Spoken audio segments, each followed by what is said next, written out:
Quand il a posté ce courrier aux éleveurs de la Haute-Saône, Thierry Chalmin, le président de la Chambre d'agriculture, se doutait bien que cette lettre allait déclencher de vives réactions.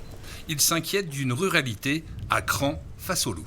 Les éleveurs sont exaspérés par la situation qu'ils vivent, surtout quand ils voient que rien n'avance dans un sens positif pour eux, quoi. On continue d'avoir les mêmes recettes, et les mots sont exactement les mêmes dans les exploitations, donc ça suffit, quoi. Celui qui a subi des attaques il y a quelques années et qui s'aperçoit que rien n'a évolué, c'est insupportable.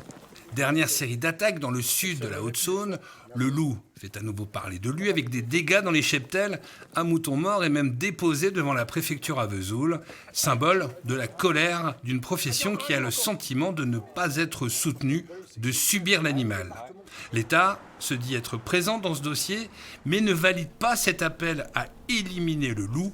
Le préfet du département l'a rappelé cet après-midi dans un communiqué de presse. Je ne peux accepter que vous continuiez à appeler, au nom de la Chambre d'agriculture, les éleveurs du département à agir en dehors de tout cadre légal et à commettre un délit. On a parfaitement conscience que la présence du loup est un sujet qui peut inquiéter, qui provoque beaucoup de stress, notamment parmi les éleveurs. Et pour ceux qui sont prédatés, ça suscite derrière de la colère et parfois aussi de l'incompréhension. L'État précise également que le fait de tuer un loup est passible d'une peine de 3 ans de prison et 150 000 € d'amende puisque c'est une espèce protégée. Pourtant, le 25 septembre dernier, au niveau de l'Union européenne, une majorité d'États membres a voté une modification du statut de protection du loup pour faciliter les quotas de chasse et réduire la population. Patrick Redley est président du pôle Grand Prédateur Jura. Pour lui, le courrier du président de la Chambre d'agriculture de la Haute-Saône n'a rien de surprenant. Nous, on a reçu beaucoup de témoignages de ce type de différentes régions de France.